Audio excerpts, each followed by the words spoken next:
Hello and welcome back to my channel. I am Diane Cox, my channel Moonfire Magic. I feel a bit trancy because I've been tuning in. I've been shuffling my cards and tuning in and just like, whoa, you know, when it takes you and that kind of energy envelopes you, it's beautiful. So I'm doing the cards for March 2026, okay? And I thought today I would do, I really like this spread, a 5-star spread. 5-star, a 5-pointed star spread. Yes, maybe it is 5-star, of course. So I'll tell you what it is as I put the cards out. I thought I'd do something a little bit different. And yeah, March 2026. Obviously February was a very pivotal month.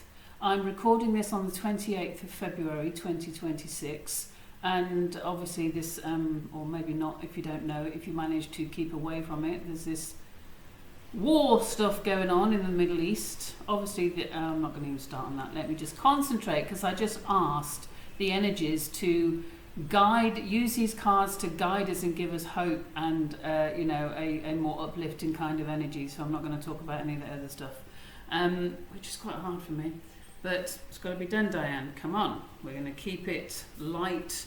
We're going to sit in the love light, which is what I was just doing, the eternal love light. You know, that whole spiral of time. There isn't a linear time. There's like, you know, up there and back there all at once, depending on where we put our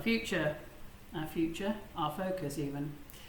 So, okay, here's what it is. It's a 5-pointed star. The first card that I draw is where we find ourselves now, okay? And I've just asked for, again, guidance and good advice and something that speaks to us, that keeps us in a space of love and kindness for ourselves and everyone around us. So the first card is the You Now card. Are you feeling like this? I don't know. Are you? Are you feeling like Jason when it all got too much?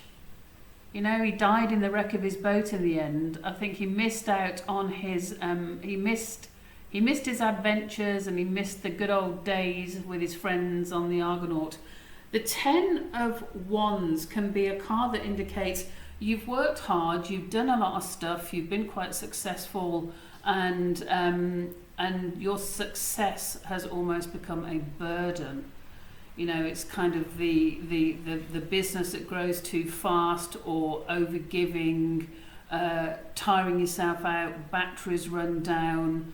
This is him just like fed up, just it's overwhelming. That's what it is. It's a feeling of overwhelm. It's like, oh, there's just like a lot going on, and oh, it just feels like too much. And there's Jason sitting there in the wreck of the Argo, the boat, the ship, and even though he's got his golden fleece and he's remembering times of great victory, he is not a happy bunny. And so, yes, it's a feeling of overwhelm, and that everything that you thought you wanted could actually be quite overwhelming and lead to just that feeling of kind of exhaustion, okay, tiredness, lack of motivation, that kind of thing. The second card indicates this is our focus, okay, so we're talking about March 2026. What is our... I tell you, no. This is not our focus, but I'll tell you, I can't tell you how much this is coming up at the moment. Nearly every reading I do, the 9 of Swords is coming up. Poor Orestes here, being tortured by the fate, not the fates, not the Mirai, that's the fates. Yeah, I'll think about that.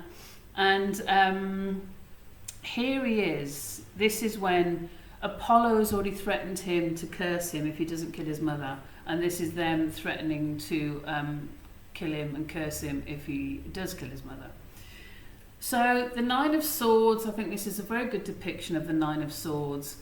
It's worry, angst, anxiousness, concern, thoughts going round around your head that aren't very helpful, okay? It's too much, it's kind of, I can't think, I can't focus, I'm feeling scared, I'm feeling again overwhelmed, I'm feeling mentally just discombobulated.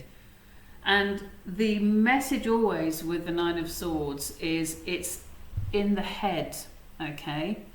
The kind of pressure that we feel in our thoughts have to be reined in, and it's a good opportunity to go, okay, this is, that whole thing about not living in the present moment, okay? Whatever's past, you have to process it, and you don't know what's coming, you don't know what's in the future, you don't know how it's going to go, and so it's like, okay, there's no point in torturing yourself with thoughts of something that has not yet happened, okay? If it has happened, yes, you have to process it, I totally agree with that.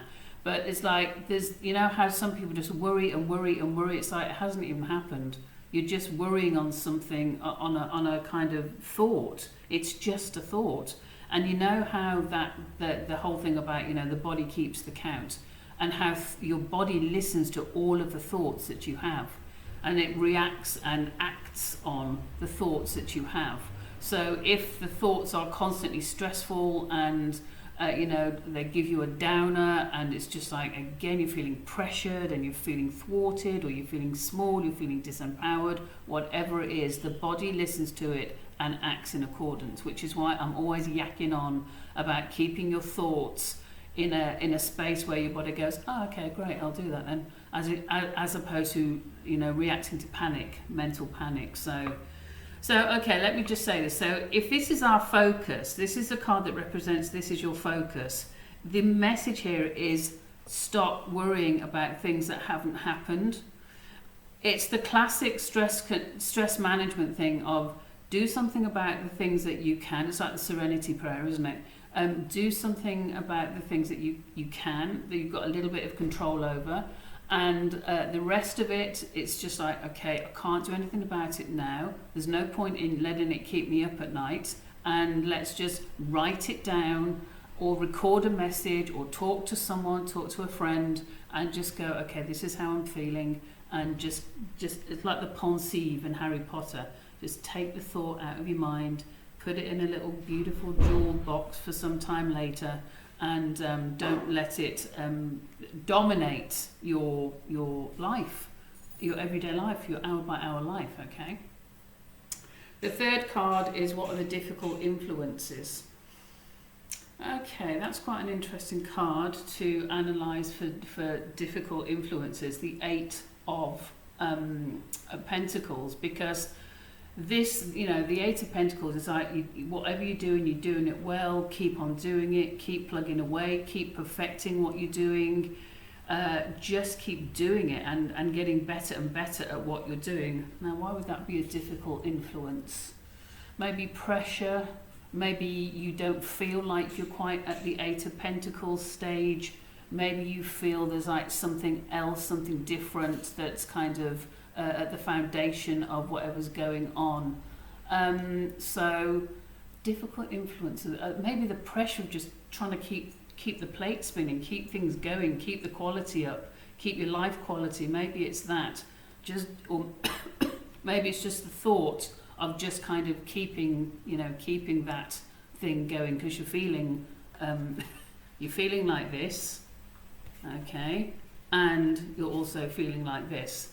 So if you're feeling overwhelmed, then maybe you might just think, I can't carry on. I just can't carry on in the way I've been carrying on.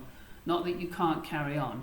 You can always carry on, but it's going to be carrying on in a different kind of way. Okay? So maybe it's that. Let's see what else comes up, and then we can see. The fourth card represents this makes sense. That's what it says, This card is like, oh yeah, okay. In this March 2026, this makes sense of what I might have to do to just alleviate the Ten of Wands feeling, the Nine of Swords feeling, the worry, maybe what's happened in February for a lot of people, and I know a lot of people have had a difficult time, not only the planets but everything, life, whatever, has served up some challenges. Maybe it's after February, it's just like coming down from February. And even though this Eight of Pentacles is a nice card, it's like you're doing well, keep on doing well. Maybe it just doesn't feel like it at the moment. So let's see. This makes sense. Okay, so it's the high priest. Okay, so that's what I like to look at the Hierophant as, the high priest. Okay, this makes sense. The high priest here is Chiron, the centaur, the wise, learned centaur, who's got very many skills in very many areas. He's a herbalist, he's a medicine man, obviously a shaman, he's a mathematician, he's a philosopher, he's an astrologer, an astronomer, and he has many skills. So maybe this makes sense, relates to, okay, let's not lose the focus here. Yes, February might have, rocked the boat quite a bit, but it's like, okay, and you might not feel like the Eight of Pentacles type of thing, but the Hierophant is like, don't worry too much, don't throw the towel in. It's okay. You've still got your foundation of who you are, the wise person that you are, the life experience you have, everything that you've gathered. This is the time to use all the wisdom that you have gathered through life, okay? And either help yourself, help other people, help people around you, because it's like, okay, let's get the message here for as I think about it. It's like, let's just all, group together again. Let's pull all the aspects of myself together. Let me just fill up my batteries. Let me just kind of exhale, be still, take it slowly, and just go, yes, that happened, that wasn't unexpected, that was a bit stressful. It's not the whole of my life. It's an aspect of my life that has happened. It's not the whole of it. I still am surrounded by quite a few blessings. So I think that's what the Chiron would be. Okay, the unexpected insight is card number 5. Okay, the 5th point of the star, and then in the center of the star we do the outcome. Okay, so the unexpected insight, you can make this up. This is just like the reading I did the other day on that subscriber question. That is really strange. Okay, so, and I put my cards back one at a time, right in the middle of the pack. I really kind of make sure they're not next to each other. And it's this, the unexpected insight. So for me, again, the 6 of Cups is about nostalgia. It's about something coming from the past. It's about reflecting on how you got to where you've got to. I think this actually makes very good sense. It's like you're reflecting on how did I get here, and in a good way and in a helpful way. It's like, okay, how did I get to this point again? What did I do? What were the steps I took to get here? And then it's like, okay, what do I need to do in order to make the best of this? Or what did I do before? When I was in a situation like this before, what helped me get through it, get over it? What helped me process it? What helped me really, maybe you went out dancing, maybe you had some coffees with your friend, maybe you did something creative, maybe you do a sport, and that's what, maybe you went to the gym and worked it out. Anything that's like, okay, what did I do? It's nostalgia. Who was good with me the last time? With me, for me. Who, and it doesn't have to be that you go back to that person, but what did you learn, or what is it you like about that person? Like modeling, as in, just copying, and people that you respect and admire. You go, well, okay, that classic phrase, what would Jesus do? I'm more like, what would Anthony Robbins do? That kind of thing. Or what would Yogananda do? That kind of stuff. It's like, okay. And just using people and just thinking, okay, that will just bring me back to sense and common sense, and, get away from panic, or, again, overwhelm, or too much thinking, overthinking. The 6 of Cups, the cups, as I always point out, are always all standing. Okay, it's all standing, and it's a time of reflection and just going, okay, what is my way forward? Because I think it's really good to look at the past and then go, what is my way forward? How am I going to go forward from this? What is my best foot forward for me? you know, at this moment. With all this Aries energy about to all collect in astrology in the same area, in Aries in the sky, it is about looking after ourselves and being independent. And sometimes you do just have to go, okay, what's going to help me be the best I can be, so I can, you know, be a lighthouse for other people. You don't have to be a lighthouse for other people. You just have to be, you know, a lighthouse for yourself at times, don't you? Because otherwise it can get quite overwhelming. As Jason found out. Okay, what's the outcome here for March? What is the outcome? Well, that's nice. That's a nice little ray of sunshine, isn't it? Lovely, look at that. Oh, lovely 9 of Cups, look.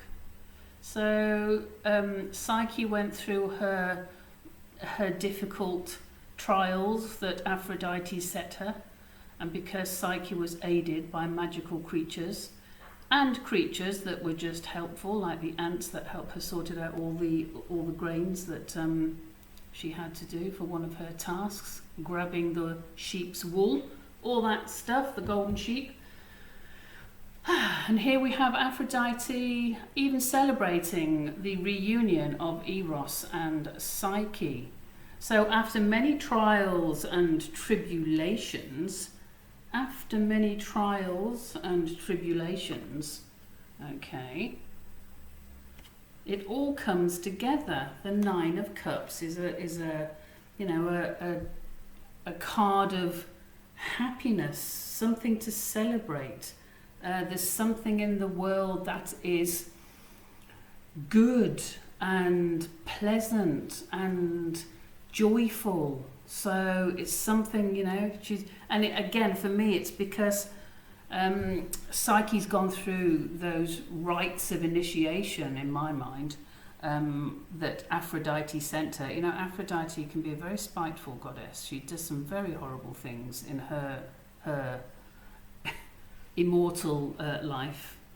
It never ceases to amaze me, some of the things that they do. Jealous, and, you know, can be very... Anyway, so yes, the 9 of Cups is the outcome. So I would say you might be feeling a little bit wobbled, maybe not. It's okay. You don't have to keep the plate spinning. This is the... Let me check. Yes, this is the the only major arcana in this spread. This, therefore, is one of the ones that, well, for me, the most important one. Okay.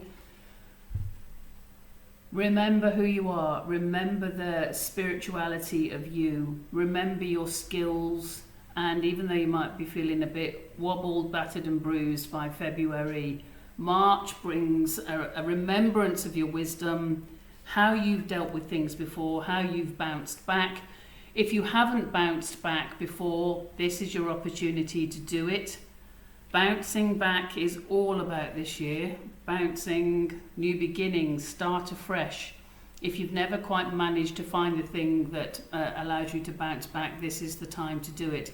This is a time with Saturn Aries to take responsibility. It's no one else's, you know, it's no one else's yoke to bear. It's kind of a bit harsh to say, but that's what Saturn is. Saturn is all about, this is your stuff, take responsibility. Obviously things happen to us. All we're responsible for is how we react and how we let it define us or not, and how we go forward and realize it's not my whole life. It was a fraction of my life, or it was a moment, and I will not let that define the eternal stardust that I am. Okay, so that's March 2026 according to my beautiful Mythic Tarot deck, and let's see what occurs. Make sure you just kind of, again, I always say this, be kind to yourself, be compassionate to yourself, and use this month to your best of ability. You don't have to be Superman, Superwoman, just be kind to yourself and remember who you are, remember the light, remember your strength, remember all of the lovely things about you, and you'll end up with this lovely 9 of Cups, something to celebrate, something new, a big relief, a big sigh. Psyche wins Eros back after betraying him, but she has to pay the ferryman, so to speak. not Charon, because basically she's not dead, but she does have to just kind of go through the initiation. Sounds like March is a bit of an initiation journey. We're going to be asked to remember who we are, and we'll be rewarded with the 9 of Cups. That's quite nice, isn't it? Thank you so much for watching. I know I'm doing lots of videos at the moment because I'm in the mood. And so when you're in the mood, you just have to get on with it, don't you? So big love to you all. Mwah. See you again soon. Bye.